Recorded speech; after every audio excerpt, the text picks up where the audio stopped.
Que amor é esse que insiste em nos salvar? Um amor que se mostra em gestos de infinita bondade.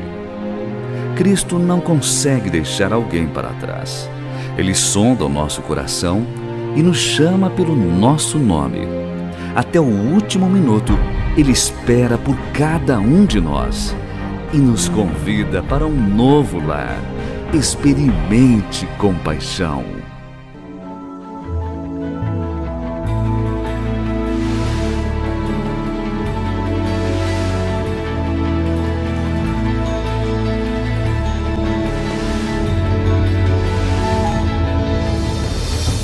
Páscoa. A gente lembra aí da libertação. O povo de Israel comemorava essa data, lembrando da libertação deles do Egito. Nós hoje temos mais um motivo também para adorar, um motivo maior. O motivo da libertação que o Senhor nos deu pela cruz. Essa canção de Stênio Marcius traz uma perspectiva, uma percepção de como foi Cristo saindo do céu, deixando o seu trono para vir até a terra, morrer por nós e retornar com toda a glória pela sua ressurreição.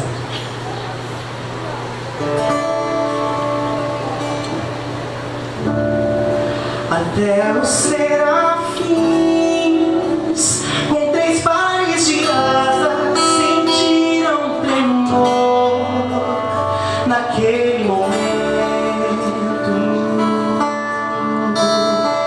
pois o Verbo eterno que a tudo criou está se despojando, insígnia por insígnia, da glória que Ele tem.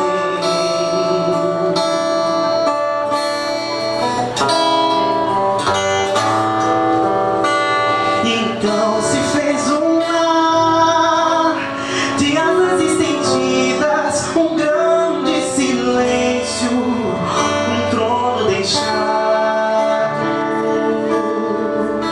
O que anda entre as estrelas e chama seus nomes está partindo agora. E quem é que não chora?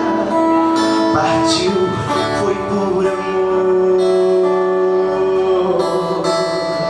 Foi, se esvaziou, semelhante a servo se tornou, semelhante a homem se tornou, foi reconhecido como um de nós, foi, se humilhou, sendo obediente até morrer, uma morte horrível na maldita cruz, e por tudo isso Deus o exaltou de joelhos, céus e terra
é fácil entender esse amor.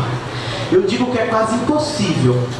Quem não entende esse amor, quem viveu esse amor, consegue até entender um pouco. Mas só no céu para a gente entender completamente esse amor. E diariamente nós temos que pedir ao Senhor que nós consigamos entender esse amor. Um amor que morreu por nós na cruz de cruz. Que você possa ter essa vontade de compreender cada dia mais, andando nesse amor. Amém?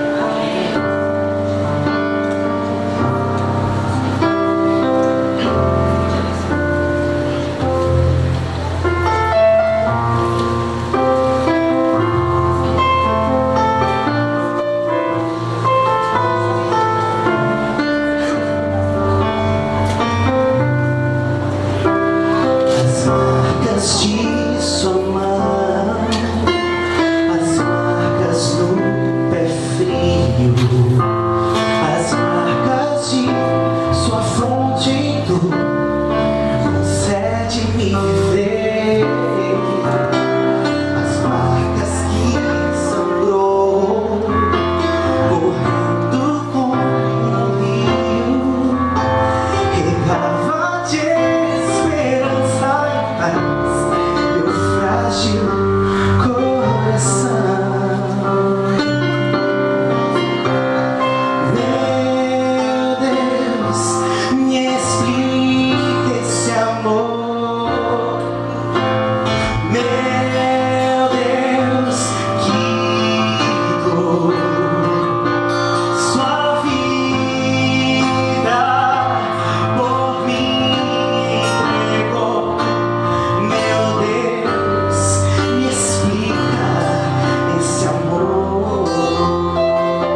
como explicar o amor de nosso Deus. É inquestionável, é incomparável, é inexplicável. O amor de Deus demonstrado através da cruz do Calvário, com seu sangue escorrendo pelo madeiro, foi a maior demonstração de amor do nosso Deus, Criador e Redentor. Não tem como nós não entendermos, não aceitarmos esse amor. Eu quero convidar você essa semana a participar conosco. Amanhã às 19 horas, de segunda a sexta-feira às 20 horas. E no sábado novamente com a Escola Sabatina às 9 horas e o culto às 10 horas. E no domingo nós teremos aqui um encerramento com batismo. No sábado também à tarde teremos batismo aqui na nossa igreja. E você está convidado a fazer parte dessa grande festa. Abra sua Bíblia e vamos ler lá no livro de João. João, no capítulo 14.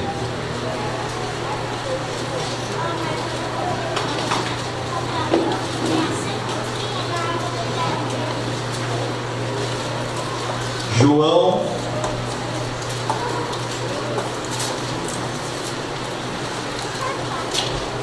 capítulo 14.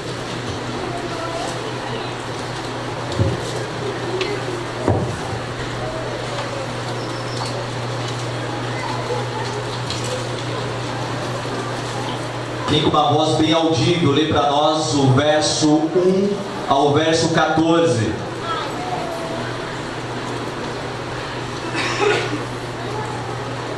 Alguém? Como vocês estão acanhados? Vosso coração, crede em Deus, crede também em mim. Na casa de meu pai há muitas moradas. Se não fosse assim, não os teria aqui, pois vou preparar o lugar. E quando eu for e vos preparar o lugar, voltarei e vos receberei para mim mesmo, para que onde eu estou esteja vós também. E vós sabeis o dia para onde eu vou. Disse-lhe João velho: Senhor, não sabemos para onde vais, como saber o caminho? Respondeu Jesus: Eu sou o caminho, a verdade e a vida. Ninguém vem ao Pai senão por mim. Se vós me tivesseis conhecido, conhecerias também meu Pai, desde agora, como conheceis e conheceis. Replicou Jesus: Senhor, mostra-nos o Pai, e isso nos basta. Disse-lhe Jesus: Felipe, há tanto tempo estou convosco, como ninguém te conhecia. Quem quer a mim é o Pai. Como dizes tu, mostra-nos o Pai? Não crees que eu sou do Pai e que o Pai está em mim? As palavras que eu vos digo, não as digo por mim mesmo, mas o Pai que permanece em mim e faz a sua obra. Crede-me, que estou no Pai e o Pai está em mim. Crede ao menos por causa das mesmas obras. Verdade, verdade vos digo, que aquele que crê em mim fará as mesmas obras que eu faço e outras maiores fará, porque eu vou para o Pai. E tudo quanto pedires em meu nome, isso farei, a fim de que o Pai seja glorificado no Filho. Se me pedires alguma coisa em meu nome, eu farei. Se me amais, guardareis os meus mandamentos. Muito obrigado, irmã. Deus abençoe. Nós começamos a entender nesses primeiros versículos que Jesus estava demonstrando para os discípulos que estavam preocupados, angustiados, chateados, olhando o contexto bíblico. Jesus acabara de falar sobre a sua morte, acabara de falar para os discípulos quem era o traidor. Então a situação estava um pouco tensa naquele momento. E Jesus chega para os seus discípulos e diz: não se turbe o vosso coração. Credes em Deus, credes também em mim. E Jesus, ele diz: eu dou a paz a vocês, mas não como o mundo a dá. A paz que o mundo prega é a ausência de guerra. A paz que o cristianismo prega é diferente disso. No Irã, na Arábia Saudita, a gente pode dizer que lá eles não têm paz. Aqui no Brasil poderíamos dizer que temos paz. Na verdade, a paz que nosso Senhor Jesus nos dá não está condicionada à situação de guerra ou não guerra. A paz que Ele dá é independente dos problemas, independente das tempestades que você esteja passando. é o Senhor Jesus que vai te dar a paz. Lá no mar da Galileia, enquanto os discípulos estavam desesperados, com uma tempestade caindo, Jesus dormia. E essa paz de Jesus dormindo é a paz que ele quer transmitir para você, mesmo diante dos seus problemas. Aquela paz que Jesus demonstrou quando ele andava por cima do mar e os discípulos amedrontados em meio àquela tempestade, é a paz que Jesus quer lhe dar, apesar dos seus problemas. Todos nós temos problemas. Não existe, se eu pedir para levantar a mão aqui, não vai existir alguém que vai levantar a mão, eu não tenho problema. Todos nós, até as crianças, com seus problemas pequenos, eles têm problemas. Então, eu não posso pregar que o nosso Senhor Jesus dará a solução para os seus problemas, mas eu posso pregar que Jesus estará com você diante dos seus problemas, te dará a paz. Jesus também, ele colocou na mente dos seus discípulos a certeza que ele sempre estaria com eles até o seu breve retorno. Agora, eu posso também estar dentro de uma vida agitada, uma vida turbulenta e ter paz, mas eu posso estar num momento de bonança, e mesmo no momento de bonança eu não sinto a paz. Eu não sei se você já passou por isso, mas você não tem os grandes problemas, mas aqui alguma coisa incomoda você. Jesus, ele dá a paz independente das razões, independente dos problemas. Ele diz: não se turbe o vosso coração. E aí nós temos a parte do versículo que diz, e aí Jesus começa a falar do céu, né? Ele começa a dizer: eis que eu vou preparar-vos um lugar. Só que antes disso, o interessante é que ele diz que na casa de meu pai há muitas moradas. Se na casa de meu pai há muitas moradas, o que Jesus iria fazer? Se já havia uma casa, morada preparada para você lá no céu. Vamos entender rapidinho o que é morada. Morada é uma habitação, é um lugar que você se sente bem. Quando você viaja, quando você sai fora da sua casa, você pode estar num hotel mais luxuoso, mas de um tempo você sente a saudade de onde? Da sua casa. Jesus queria transmitir através desse diálogo com os discípulos que a casa que o Pai estava preparando era um lugar confortável, um lugar manso, um lugar suave, um lugar que você gostaria de estar. O complemento do verso que a irmã leu para a gente diz o seguinte: o Pai havia preparado moradas, e agora ele diz: e agora eu vou, e se eu for, eu levarei vocês. Quando Jesus faz o complemento que ele vai preparar um local para você, moradas para você, quando o Pai já havia preparado, não faz muito sentido isso, é ou não é? E aí a gente tem, estudando os versos bíblicos, que o que Jesus está falando em seguida, eu vou ler com você aqui para você entender o contexto do versículo 2. Na casa de meu pai há muitas moradas. Se não fosse assim, eu lhes teria dito: vou preparar-lhes o quê? Um lugar. Esse lugar que Jesus fala aqui não é um local físico. O local que Jesus fala aqui é um local... Vamos entender o contexto agora. Jesus estava falando sobre a sua morte na cruz do Calvário, que aconteceria dentro de alguns dias. Acabaram de falar sobre a traição, quem era o traidor. E depois desses momentos que o pessoal estava, os discípulos estavam preocupados, ele começa a falar sobre o céu. Então ele diz: olha, o Pai preparou um lugar especial para nós, e lá nesse lugar você vai ter paz. O complemento disso, ele diz: e aí eu vou preparar-vos um lugar, voltarei e os levarei para que vocês estejam aonde eu estiver. Aonde que Jesus estava? Jesus não falou assim: eu vou levar vocês e aonde eu estarei, vocês estarão. Ele não estava falando do céu. O interessante é que a Bíblia, ela não fala assim, mudando de assunto, mas nesse momento ele começa a falar do céu e em seguida ele muda o contexto é o mesmo, mas ele muda o assunto, muda o diálogo. E ele está falando sobre a sua morte, a sua ressurreição e a paz que ele daria para todas as pessoas. E ele diz assim, ó: e se eu for lhes preparar lugar, voltarei e levarei para mim, para que vocês estejam onde eu estiver. Aonde que Jesus estava? Jesus estava nos versos 10, 11, 12 que ela leu, Jesus estava onde? Jesus estava no... Vocês não leram o verso, né? Está global. Jesus estava no Pai. Jesus estava no Pai. É por isso que ele diz o seguinte: Felipe pergunta para Jesus: mas Senhor, mostra-nos o Pai. Ele diz: mas Felipe, você anda comigo há quanto tempo? Quem vê a mim, vê o Pai.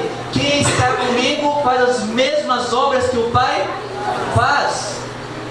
Quando Jesus estava ligado ao seu Pai, ao Deus, ele fez todas as obras maravilhosas porque ele passou por aqui. Por isso que no versículo 12, no versículo 14 que ela leu, eu vou repetir aqui, versículo 13: e eu farei que vocês pedirem em meu nome, para que o Pai seja glorificado no Filho. O que vocês pedirem em meu nome, isso eu farei. Nós entendemos o contexto que o nosso Senhor Jesus já tem um lugar preparado para nós. O que nós precisamos é aceitar a graça, a santificação, a glorificação mediante a fé em Jesus Cristo. Quando nós entendemos que o ser humano pecou, o ser humano se distanciou do Senhor Jesus, o ser humano criou uma barreira entre a comunicação que ele tinha com Deus, e Jesus precisou vir aqui para fazer uma ponte, para fazer essa conexão entre nós e o Pai. É por isso que ele diz: quem está no Pai fará as mesmas obras que eu faço, e até maiores. Precisamos estar ligados no Pai. Ele precisava vir a essa terra, morrer, e ele disse: aonde eu estou, eu quero que vocês estejam. Aonde Jesus estava no Pai. E era lá onde Jesus queria que todos nós estivéssemos. O verso 10, acompanha comigo. O verso 10 diz: você não crê que eu estou no Pai e que o Pai está em mim? As palavras que eu lhes digo não são apenas minhas, ao contrário, o Pai que vive em mim está realizando a sua obra. Eu li o verso para você entender realmente o que estou dizendo. O nosso Deus é um Deus soberano, é um Deus tremendo. E quando o homem pecou, ele não podia negar a sua santidade, e por isso ele não poderia mais ter essa aproximação tão plena como ele tinha no Éden, com Adão e Eva. Com Adão e Eva ele se comunicava face a face. Depois do pecado, Deus só se comunicava através do... Ele não parecia mais face a face, ele só falava. O tempo foi passando. Lá em Êxodo a gente vê a história que o povo chega para Moisés e diz: Moisés, fala você com Deus, porque se nós ouvimos Deus, parece que Ele quer nos matar. O pecado nos distanciou de nosso Deus, e essa separação precisava que o Senhor Jesus viesse a essa terra para nos aproximarmos, para nos ligarmos ao nosso Deus. E é por isso que a Bíblia diz que Deus, ele não fala aqui Jesus, ele fala: Deus amou o mundo de tal maneira que deu o seu Filho único, unigênito, para que todo aquele que nele crê, mas tenha a vida eterna. Os pais fazem de tudo para os filhos. Eu fico imaginando Deus olhando o seu Filho Jesus na cruz do Calvário, sofrendo, ele clamando ali: Pai, se possível, passa de mim esse cálice. Deus tendo todo o poder, toda a santidade para fazê-lo, mas não o fez. Jesus poderia, como homem Deus nessa terra, também fazê-lo, mas também não fez, porque ele precisava ligar você e eu ao Pai. É como se eu pegasse o meu filho pequeno de 9 anos e quisesse entregar ele para salvar um cupinzeiro. Nós não fazemos isso. Não fazemos. Mas a distância entre meu filho e o cupinzeiro é muito menor do que a distância entre nós, seres humanos de Deus. E Deus fez praticamente isso, entregou o seu Filho para que você e eu tivéssemos a plena certeza de uma salvação, a salvação gratuita. Não há nada que você faça mais para que Deus te ame mais. Lucas tem essa frase que fala. E não há nada que você faça menos para que Deus te ame menos. Não há nada. O amor de Deus é imutável. Por isso que a música que o Everton cantou aqui falava sobre isso. O amor de Deus é inquestionável, é inigualável. Porque nós não tínhamos nenhuma razão para ter esse amor, ter essa declaração de Deus através da morte da cruz do Calvário. O versículo 12 diz: em verdade vos digo que quem crer em mim fará as obras que eu faço. Lá em Atos 3 diz que havia um homem de 38 anos em frente a uma igreja, clamando em frente ao templo, clamando a Deus para que ele tivesse pedindo esmola, na verdade. E muitas pessoas passaram por aquele templo e ninguém atendia ao pedido daquele. Alguns deixavam umas moedinhas com ele. E um homem que estava ligado ao Pai, um homem chamado Pedro, falou para ele o quê? Eu não tenho prata, eu não tenho ouro, mas o que eu tenho, eu te dou. Levanta. Como nós estamos ligados ao Pai, as obras que Deus fez nessa terra, que Jesus fez nessa terra, nós poderemos fazer. Se eu perguntar para você, você conhece alguém que faz milagres? Conhece alguém que faz milagres?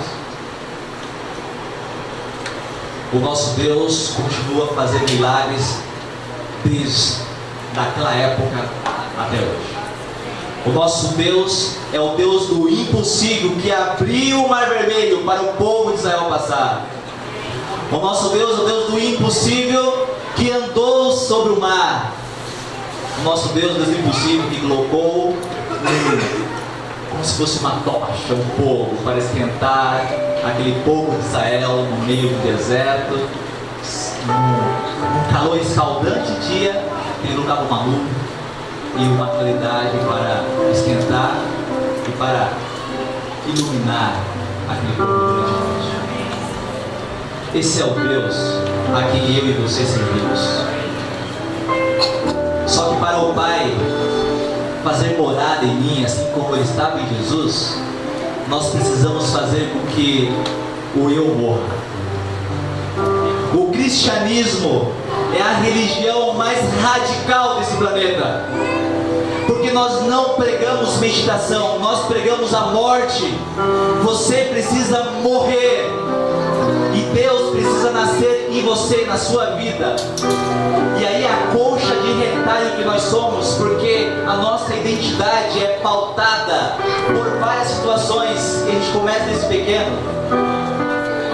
E quando pequeno nós temos ali a nossa professora, que nós pegamos um pouco de identidade. E nós temos os nossos pais, que é a genética. E nós temos nossos amigos, nossos colegas que nós nos relacionamos. Quem é o Jefferson? O Jefferson são as bibliografias que eu leio, são os livros que eu leio, são as pessoas que eu me relaciono, são os testemunhos que eu ouço. Isso é o Jefferson, é acoplado disso tudo, porque nós somos como meio que Frankenstein mesmo, um pouquinho de cada um. E nesse Jefferson, Deus não pode fazer morada. Eu preciso morrer para que Jesus faça morada em mim. E aí eu vou estar ligado no Pai. Eu farei as mesmas obras que Ele faz. A proposta do cristianismo é você morrer. E é por isso que a gente entende as palavras de Paulo, que ele diz o quê? Já não sou eu, mas quem vive. É Cristo que vive. Deus não pode usar você do jeito que você está. Deus só pode usá-lo se você deixar Ele transformar você radicalmente. A gente não pode ficar em cima do muro, porque o muro, como dizem, não pertence a Deus. Você precisa decidir estar do lado realmente de Jesus. Assim foi a conversão de Paulo,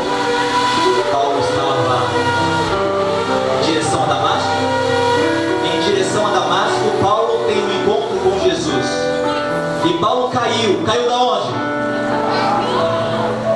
Prova para mim na Bíblia que ele caiu do cavalo. A Bíblia não fala que ele caiu do cavalo. A Bíblia fala que ele caiu por terra. Ele poderia até estar em um cavalo, mas a Bíblia não fala que estava em um cavalo.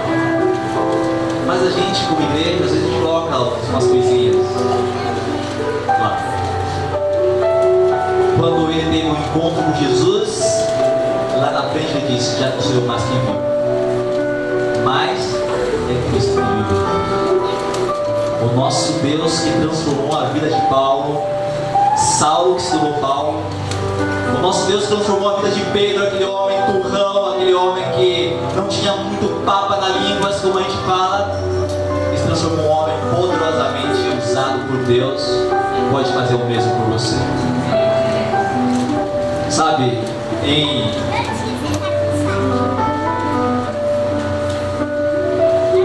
há alguns anos atrás, me fugiu aqui a data, nós tivemos um jogo lá em Curitiba. E foi um jogo de futebol.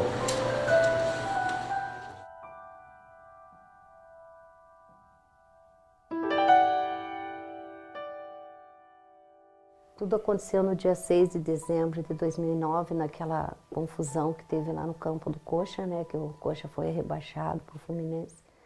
O Curitiba cai para a Série B, o Fluminense.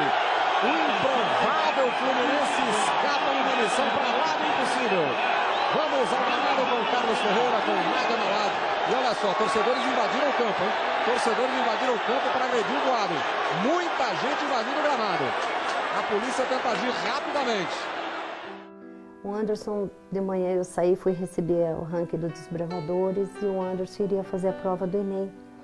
E aí eu dei um beijo nele e disse: Anderson, ó, vai com Deus, Anderson, faça uma boa prova. E quando que foi umas 6 e pouquinho já, eu não lembro bem o horário, quando que meu esposo chamou e disse: Marinês, venha ver o que está acontecendo lá no campo do Coxa, mataram um.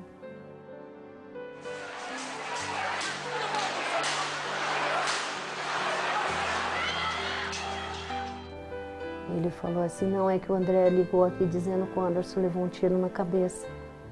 E na hora que ele ergueu a cabeça do Mourinho, o cara atirou do cheiro.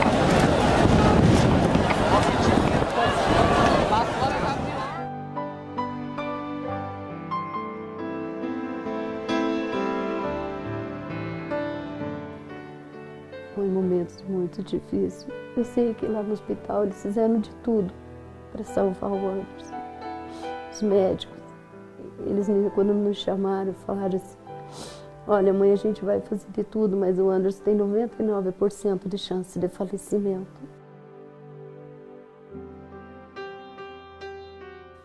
Eu lembro que eu fiquei sentada assim, comecei a lembrar dos primeiros passinhos, primeira palavra, quando ele foi batizado, quando ele recebeu o lenço do desbravador, quando ele chegava do trabalho, tudo, era que se fosse um filme.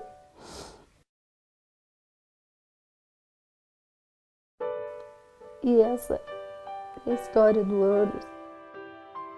Eu sei que quando Jesus voltar, ele vai poder erguer os braços e falar que Deus é muito bom. Gostaria de chamar essa mãe aqui para testemunhar para vocês. Vem aqui, senhora Maria Inês. Ela veio direto de Curitiba para cá. Fez uma viagem saindo de lá às 4 horas da manhã, pegando um voo às 5 horas. E daqui a pouco vou levá-la de novo lá no aeroporto para a senhora voltar para Curitiba. Eu quero que a senhora, eu dei uma pressão no seu irmão para que a senhora tenha tempo para contar para a igreja esse lindo testemunho. Bom dia, igreja. Irmãos, hoje eu sou aqui para agradecer. Oração por vocês comigo. Vocês eu nem conheço a irmã, mas irmãos, quando a gente se reúne, que a gente ora, não importa onde nós estamos, o lugar, nós nem sabemos quantas pessoas estão sendo alcançadas para o reino de Deus. Como eu falei no vídeo, irmãos, nesse dia, eu saí de casa, Jefferson, do Desbravadores, que eu era diretora há 12 anos. E o Anderson, meu filho, ele ia fazer prova do Enem. Eu não sabia desse jogo. Eu, para ser bem sincero, irmãos, eu não gosto de televisão. Eu não perco meu tempo com as germos, novelas. Perdi muito tempo na minha vida assistindo novelas, televisão. Mas, queridos, nesse dia foi o dia da tragédia. O meu filho saiu. Ainda não voltou. Eu fui até o hospital para ver, mas não pude ver. Aquele dia, aquele hospital, o Hospital Evangélico de Curitiba, era muito confuso. Quando eu entrei na parte do pronto-socorro, eles não me deixaram ver meu filho. Mas o pastor de lá, que era cuidado por pastores, ele disse assim: leve eles lá para a capela. Capela, no hospital, é o lugar onde você vai receber a pior notícia. E quando eu entrei naquela capela, eu, meu esposo, o André, meu filho mais velho, o Anderson era meu menino, ele tinha 19 anos. E eu me ajoelhei e disse: Deus, eu não vi meu filho, mas eu quero pedir que o Senhor salve ele. Ali, irmãos, eu fiquei. Eu acredito que até umas 10 horas da noite eu joguei. E quando que eu levantei para a minha oração, a capela estava como se estivesse aqui, irmãos, repleta, com os irmãos da igreja. E entrava o pastor, saía o pastor e ninguém me falava nada. E eu comecei a desconfiar: o Anderson já morreu. Porque no hospital só podem entrar 2 pessoas, e como todos os irmãos da igreja estavam lá. O pastor Jaime Gander, que era o pastor na época, ele chegou e disse: Marinês, o que aconteceu? Não sei, pastor. E ali nós oramos. Passado algum tempo, chegou um médico e falou assim: quem é a mãe do Anderson? Eu falei: sou eu. E disse: mãe, o Anderson levou um tiro na cabeça, a bala está alojada dentro do cérebro, ele não tem risco de ele pode entrar em óbito. Ele está no pronto-socorro e vamos transmitir para o centro cirúrgico. Ali mais uma vez nós oramos. Sei dizer, irmãos, que quando estava chegando a madrugada, veio novamente o pastor e disse: vamos descer, a cirurgia do Anderson terminou. E quando eu desci para o centro cirúrgico, o médico disse: quem é a mãe do Anderson? Eu falei: sou eu. Ele disse: mãe, foi horrível o que aconteceu com o Anderson. O cérebro dele está funcionando e a respiração também, a pressão. Mas, mãe, o que vai ajudar o Anderson a sobreviver, ele mesmo querer sobreviver. Nossa parte nós já fizemos. E a família precisa assumir. Naquele momento eu pensei, e ele falou: Deus. Eu falei: Deus, vai ouvir a oração da família. Meu filho vai sofrer. Mas era impossível. Irmãos, nós voltamos novamente para aquela capela. Ali me ajoelhou. Ele disse: mãe, antes disso, ele disse: mãe, foi horrível o que aconteceu com seu filho. Eu, na minha área de médico, eu nunca vi. O cérebro do Anderson ficou exposto a uma vacina. Ele perdeu muita massa cerebral. É impossível ele sobreviver. E ali nós oramos. Passado mais um tempo, mais de meia hora, mais um médico: quem é a mãe do Anderson? Eu falei: sou eu. Ele disse: mãe, o Anderson tem 99% de chance de falecimento. Eu olhei para aquele médico e eu falei: doutor Anderson, o senhor não é Deus para falar isso. E eu vou provar para o senhor Senhor, que Deus está acima do Senhor. E o meu filho vai ser cantando e falando para honrar e glorificar o nome de Deus. Ele falou, que bom que a senhora pensa assim. É bom para a senhora e para nós. Irmãos, eu me ajoelhei. E aí eu clamava a Deus. Porque o Anderson, queridos, aos 13, 14 anos de idade, ele soltou das mãos de Jesus. O Anderson nasceu no lar adventista. Entrou no mundo das drogas. O Anderson já estava virando traficante. Naquele momento, eu pensei, Deus, domingo passado, uma semana antes, eu estava lendo minha Bíblia. E o Anderson veio correndo e se jogou na minha cama e disse, mãe, eu tomei minha decisão. Eu vou voltar para a igreja. Que bom, Anderson. Essa vida está muito errada. Irmãos, e eu dizia, Senhor Deus, desculpe. Uma semana atrás, ele falou que queria voltar e não teve a chance.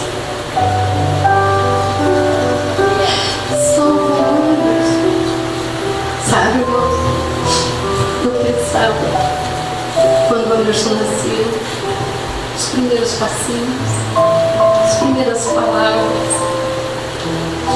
quando ele foi apresentado na igreja, o dia que ele recebeu o Deus do desbravador, o dia do batismo, tudo era somente saudade. Passava um tempinho, umas horas, o pastor me chamou. Marinês, vamos ver todos os irmãos que estavam ali tiveram a oportunidade de dar o último adeus ao Anderson. Quando eu me preparei, entrei no virei. Eu conheci o Anderson pelos pés, na minha estada. Eu vi o corpo, cabeça toda enfaixada. Eu olhava aqueles aparelhos, o único que eu podia entender era o coraçãozinho batendo 39, 40.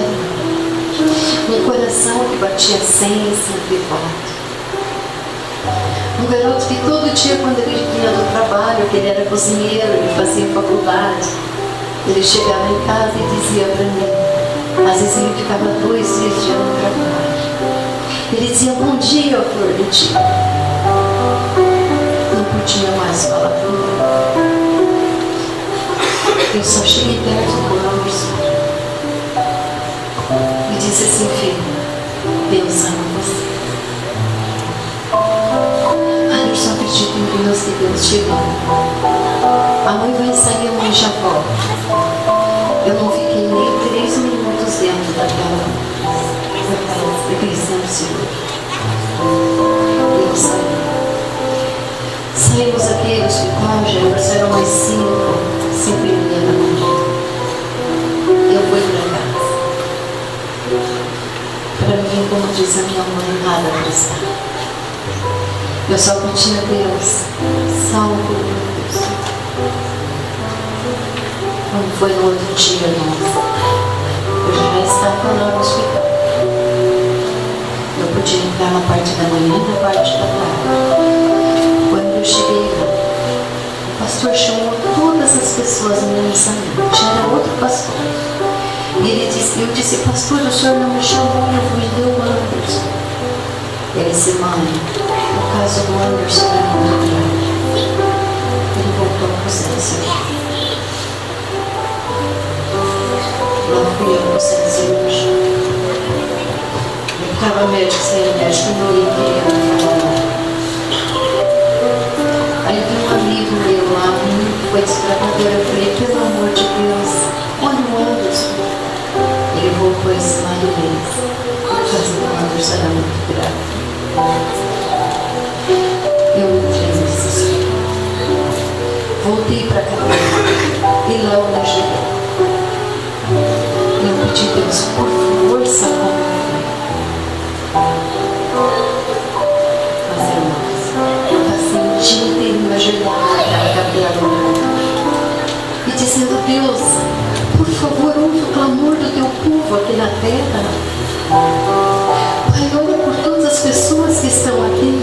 hospital.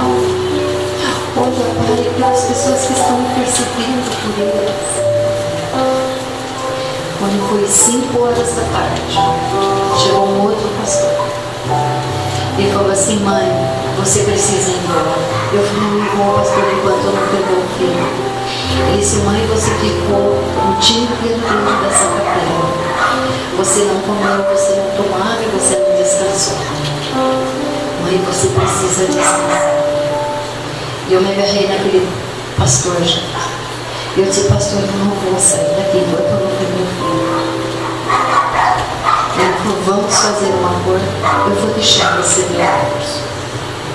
Mas com uma condição: você não vai mais voltar no hospital hoje. Eu falei: tudo bem, prometo. Quando eu entrei, eu me preparei, mesmo tarde, que eu olhei o Anderson, eu te falei. Eu não cheguei perto dele já. O Anderson estava todo ensanguentado. Pegava sangue no travesseiro. Os que não vinham um tubo de sangue na cabeça. Ele dizia: ele tinha sangue por tudo. O rosto estava inchado, tudo roxo. Eu olhei de longe e pensei: tudo bem, Deus, pode levar. Ele é seu, ele não é meu. Eu agradeço por esse presente que o Senhor me deu, que um dia o Senhor me deu nos meus braços. Me perdoe se eu fui falha na educação. Me perdoe se eu deixei de ensinar alguma coisa para ele. Deus, leva-me. Mas me leva a mim também. Eu não vou poder sobreviver, eu não vou conseguir viver sem meu filho. Ele era meu neném. Me perdoa. E eu saí daquele hospital. Eu saí arrastada pela minha família. Eu fui para casa. Não tinha mais esperança nenhuma. Eu sabia que era o último momento que eu estava vendo ele. Ele não falava comigo. Quando eu cheguei em casa, eu cheguei e disse: Deus, por favor, eu não estou suportando, me dê forças, me ajude, visita o Anderson. Aquela noite foi a noite escura, a noite negra que eu passei na minha casa. No outro dia, eu lá estava, bem cedinho. Quando eu cheguei, irmãos, que eu entrei, eu comecei a me preparar para entrar na capela, no UTI, lá no cantinho. Estavam 2 enfermeiras cuidando de um paciente. E elas empurraram a cama com toda a força contra a parede. E ele abriu os olhos. Era o meu Anderson. E o André começou a sapatear ali perto de mim e disse: mãe, o Anderson está vivo. Eu falei: eu sei, André. O nosso Deus é o Deus do impossível. E quando nós chegamos perto do Anderson, eu comecei a conversar com o Anderson. Eu cheguei bem pertinho dele, recém-morto. E eu disse: filha, Deus está aqui. Anderson, sinta o abraço de Jesus. Anderson, Deus já perdoou todos os teus pecados. Confie, Anderson, Deus pode e Deus quer salvar você. Tem muitas pessoas orando por você. E quando eu comecei a ver o coraçãozinho, começou a bater mais rápido. E comecei a cantar os hinos que o Anderson gostava. O coração foi acessando. Meu pai, o André, mãe, continua. Eu falei: não posso, vou arrebentar o coração com ele. Eu estava tão feliz. De repente chegou esse doutor Anderson. que era um médico que falou que o Anderson tinha 99% de chance de falecer. Ele falou assim: mãe, o Anderson está bem. Eu falei assim: doutor, o Anderson está bem, doutor. Eu sei que ele está bem. Ele falou assim: não, mãe, ele está com meningite. Eu falei: sai daqui que o senhor não entende nada. Eu sabia tudo naquela hora. Mãe sabe tudo. Mãe. E eu cheguei pertinho do Anderson e falei: filho, Deus ama você. E escorreu uma lágrima no cantinho do olho do Anderson. Eu falei: eu sei que Deus vai salvar você, Anderson. E de repente chegou um outro pastor, pastor Ecomenão. E ele falou assim: ó, vocês vão precisar de sair. E eu falei: mas pastor, ele falou: venceu o horário. Tudo bem. Eu falei: pastor, o Anderson está bem? Eu disse: claro que está bem. Porque o nosso Deus é o Deus do impossível. E começamos a cantar, Jesus, cantar. E o coraçãozinho subia e descia. Mas nós precisávamos sair porque o TI tem regulamento. Obrigada. Irmãos, quando eu estava saindo, feliz, com todo esse peso eu flutuava naquela UTI. Mas tem um ditado que diz: a alegria do pobre dura pouco. Eu estava saindo. De repente veio uma mulher bem alta, cabelo bem vermelho, curtinho, feia. Gente, nunca tem pessoa mais horrível que aquela mulher. Por dentro e por fora. Vocês vão entender. Ela falou que era da prescrição médica do Anderson. Eu nem sabia que era médico, todo de roxo assim. Eu falei: ai, doutora, que bom, o Anderson está bem. Ela falou assim: não se engane, o caso dele é muito grave. Eu falei assim: mas doutora, ele abriu os olhos. Ela falou: boneca também abre os olhos. Irmãos, eu tenho sangue italiano. Italiano não é fácil. Eu falei: tem dúvida nessa mulher. Eu falei assim: mas doutora, ela falou: estou cansada e mãe ignorante de me falar que o filho vai ficar bom, fica vegetando. Eu falei: não é bom. Eu falei: doutora. Ela falou: fica com os pés no chão. E eu pensei com os olhos no céu. Ela falou: ele não tem chance nenhuma. Irmãos, eu cheguei bem pertinho daquela médica já. Bem mais alto. Eu falei: doutora, a senhora não é Deus, por favor. E eu vou provar para a senhora que Deus está acima da senhora. E o meu filho vai sair cantando e falando para o raio para eu ficar um monte de Deus. Acho que quem tinha vontade acertar. Ela falou: fica a tua fé que eu fico a minha profissão e minha sabedoria. Vocês já abraçaram o capeta? Eu já. Já você me deu um arrepio. Eu sempre dizia assim. Eu tinha 12 anos quando eu conheci a igreja adventista. E as pessoas falavam assim, porque eu via a voz do Espírito Santo, que o Espírito Santo falou comigo. E eu disse: eu nunca ouvi. O Espírito Santo nunca falou comigo. Aqui está agora falando. O André é meu filho. E aqui o pastor. E eu encostava na parede. Eu falei assim: eu vou bater nessa mulher. Ela vai engolir o que ela falou. Naquela hora eu juntava o desespero, a angústia, a pressão. Eu pensando. Ouvi uma voz que veio atrás de mim assim: filha, não faça isso. Ela pode matar o Anderson. Irmãos, quando eu vi aquilo, ouvi. Não tinha ninguém atrás de mim. Eu olhei bem para ela, mas bem nos olhos dela. Eu falei assim: doutora, o meu filho vai ficar bom. Eu sou dona disso daqui, já falei. Agarrei ela. Gente, mas que me arrepiou, não tem barba, mas arrepiou dos pés à cabeça. Eu falei: Deus vai usar a senhora para salvar meu filho, mas ela me empurrou com toda a força. meus braços. Aí eu chorava, eu me desesperava. Aí o pastor dizia, calma, Marinês, calma, Marinês. Eu falei, pastor, eu desisto, eu vou embora, eu não tenho. Esse Marinês se infiltrou a médica mais poderosa desse hospital. Quando você fala do Hospital Evangélico de Curitiba, você já pode imaginar o que acontecia lá. Irmãos, foi terrível. Foi triste.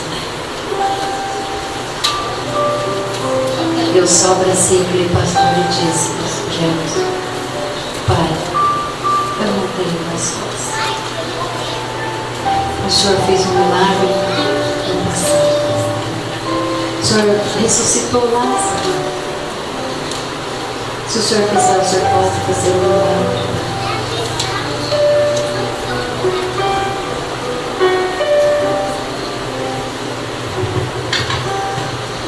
Marinês, o que aconteceu? O que aconteceu? Prefiro não falar, pastor.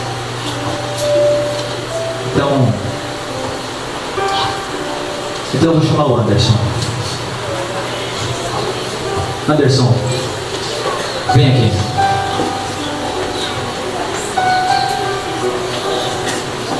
Não se turbe o vosso coração. Credes em Deus e credes também em mim.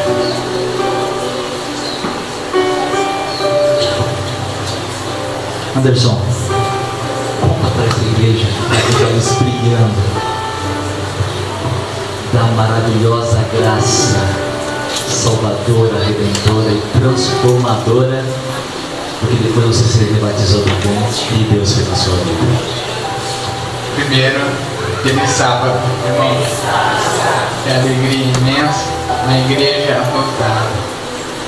Irmãos, sou grato que estou aqui agradecendo, porque estou vivo, com saúde, e estou aqui na nossa casa, esperando a volta de Cristo. Irmãos, eu tive a minha vida passada, fiz muitas coisas erradas, mas Deus transforma cada pessoa. Nós devemos transformar cada dia, cada minuto. Na UTI, eu tive vários sonhos. Quando eu acordei, eu não falava. Eu comecei a falar em casa, eu falava para minha mãe, eu fui para o Amazonas, eu estava de barco, tinha uns médicos que me cuidavam. Ela falava, não, isso não. Você estava no hospital. Não pode, mãe. Ela falava que eu contava histórias dos sonhos e era tudo mentira. Mas um sonho que eu falei, não, tem um sonho que vai ficar marcado para mim. Que um dia eu estava sozinho, não via nada. E alguém falou comigo, Anderson. Eu parei, eu não conseguia ver ele. Ele falou, Anderson, você sabe o que você está fazendo aqui? Com a cabeça baixa. Eu pensei alguma coisa. Eu não fiz no passado. Ele falou, Anderson, você quer voltar? Eu, sim, mas eu não conseguia ver a pessoa. Ele falou, Anderson, é a última chance, Anderson, é a última. Eu, sim. Ele falou, volta, igualzinho um empurrão. E começou, eu comecei a cair, igualzinho um precipício que não tinha mais fim. E no momento eu acordei, eu vi os médicos, acho que os médicos, alguma coisa que as doses eram muito fortes para mim. Eu vi A doutora, ela falou, você tem que dormir. Dorme. Eu acordei, eu vi, eu pensei, olha, eu tô bem. Eu comecei a ver as pessoas lá. Eu pensei no hospital, andar dentro da UTI, tinha que colocar a roupa branca. Os médicos, as enfermeiras, tudo branco. Eu ficava com a roupa branca. Eu comecei a pensar, eu tô no céu. Que bom, né? O céu é assim. Mas foi um dia, 2 dias. Eu comecei a pensar, o céu é assim? Eu ficava parado, eu não conseguia andar, não fazia nada. Eu comecei a pensar, o céu não é assim não. Não é assim, né? O céu. A minha família vinha me visitar, mas eu não sabia quem era elas. E eu comecei a pensar, ainda não é esse céu que eu estou aqui, eu estou esperando o céu lá em cima, porque essa terra não tem mais graça.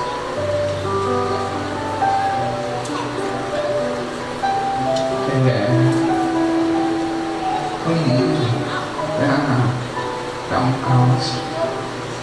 Quero ver as pessoas num lugar tranquilo, um lugar sem briga, sem discussões, sem morte.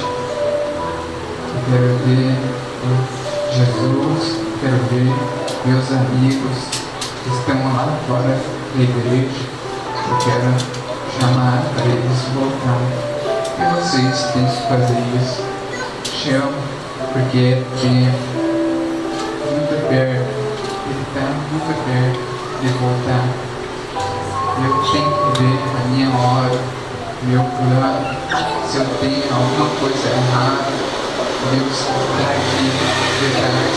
Então eu fazer a minha hora, meu coração para esperar ver a volta dele. Eu quero ver ele lá em cima. Eu quero ver meus amigos que agora tem mais uma família que são você.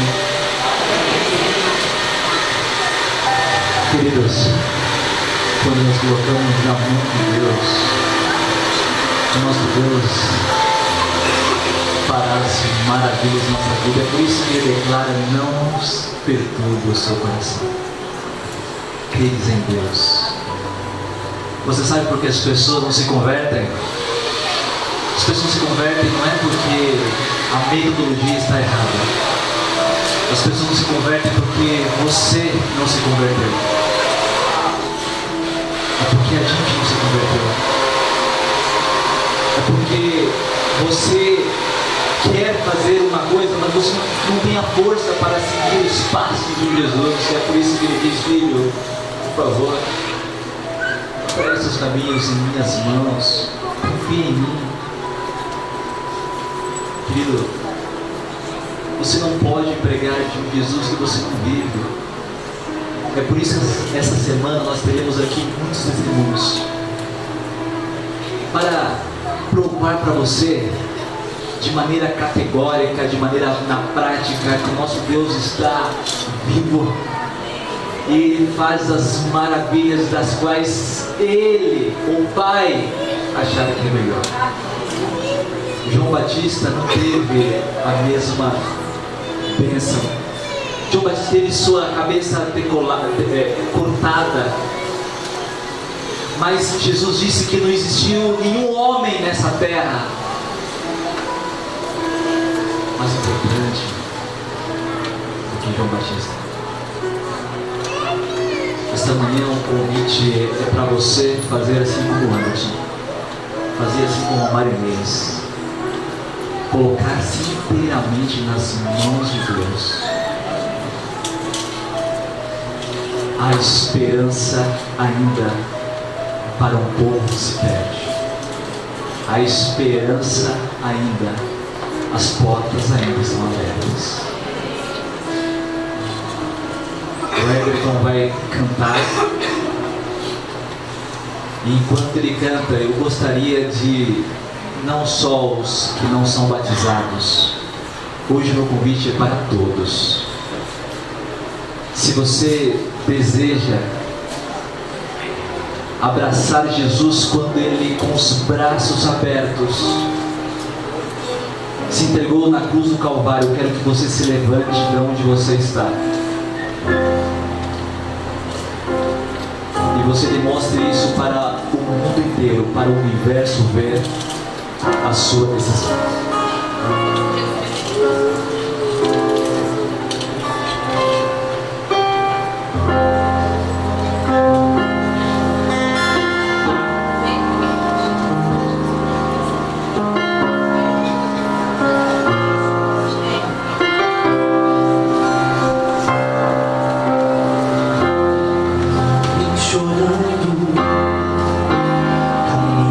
Sozinho, ele sabe que o tempo já chegou.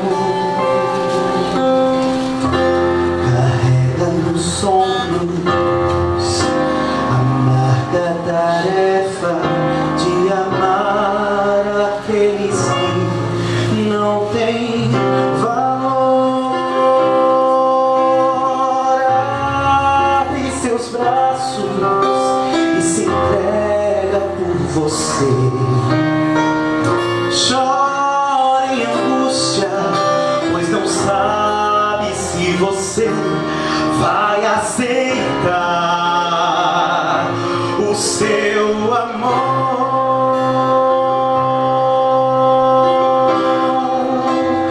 Com os braços bem abertos, Cristo deu a sua vida. Seu sangue nos convida a olhar o seu amor. Quem seria assim capaz de abrir os braços e dizer: vem meu filho, eu preciso de você. Com os braços bem abertos, Cristo deu a sua vida. O seu sangue nos convida a olhar o seu amor. Vem, meu filho, vem sem mais te demora. Com os braços bem abertos, eu morri pra te salvar. Com os braços sempre abertos, eu estou a te esperar.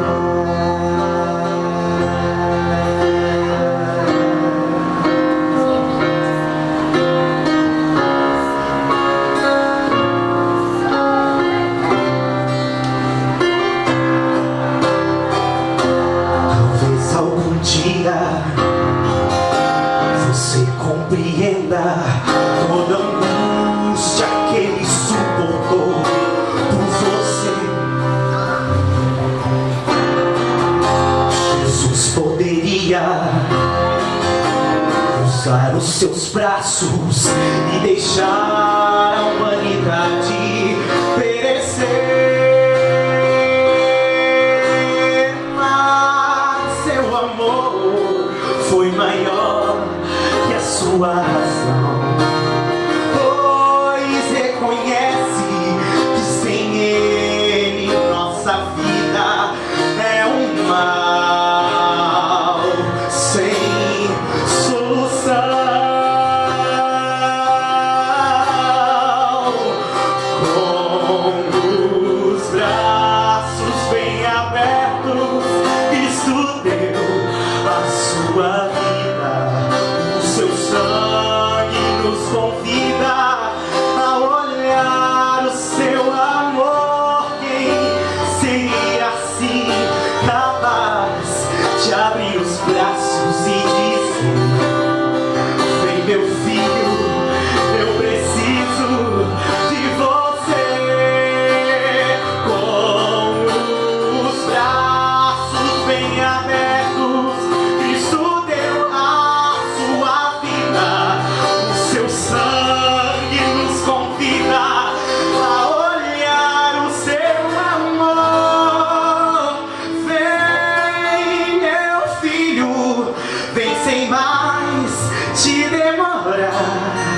Com os braços bem abertos, eu morri pra te salvar. Com os braços sempre abertos, eu estou a te esperar. Com os braços bem abertos, Cristo deu a sua vida. O seu sangue nos convida a olhar o seu amor. Vem,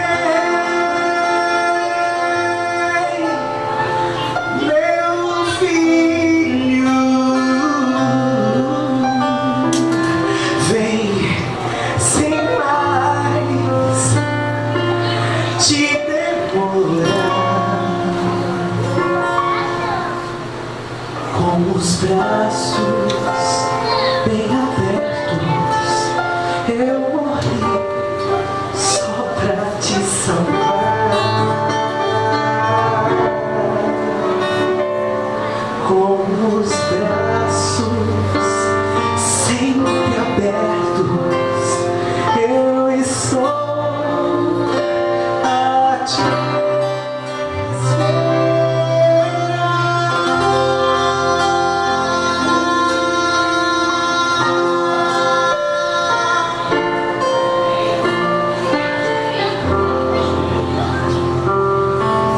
Irmãos, eu sei que um dia Jesus vai voltar. E o Anderson, sem dificuldade, vai poder me cantar essa música e dizer obrigada, Senhor, pela última chance.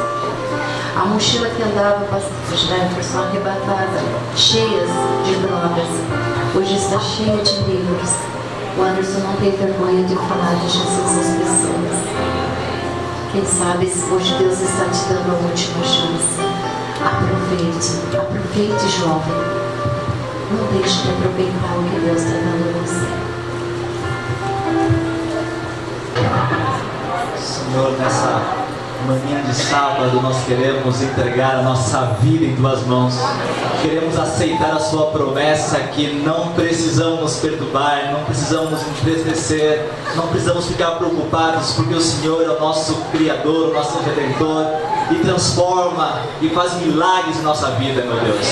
Nos leva para casa com essa certeza que o Senhor é o Deus do impossível, que o Senhor é o Deus que abriu o mar vermelho, mas que também é o mesmo que se entregou na cruz do Calvário para me salvar. Ah, Senhor Jesus, nós somos tão miseráveis, tão fracos, nós não temos força para fazer a Tua vontade, para morrer o eu. Nesta manhã nós colocamos em Tuas mãos a nossa vida, o nosso coração, colocamos em Tuas mãos os nossos desejos, para que a Tua vontade, que a vontade do Pai prevaleça em nossa vida. Queremos pedir perdão, porque nós somos pessoas que falhamos a todo momento, mas nós queremos ver Jesus como nós cantamos, nós queremos nos preparar, nós queremos nos converter verdadeiramente, nós queremos mostrar para o mundo que muito em breve o Senhor vai voltar e vai nos levar para o céu. Nos leva, ó Pai, para casa em paz e segurança. Nos traz durante essa semana para a sua programação, para termos mais encontros especiais e ouvir a sua voz. E nessa tarde também nos juntar.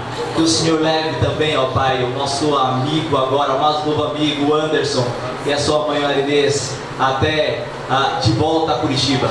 Que o Senhor os proteja, que o Senhor os guie e que principalmente que esse testemunho possa ser expandido para muitas pessoas verem que o Senhor do passado é o mesmo Senhor hoje e que faz maravilhas e pode fazer em nossas vidas. Que Deus nos usa e nos faz instrumentos em suas mãos. É isso que te peço, te agradeço em nome do Senhor Jesus. Amém.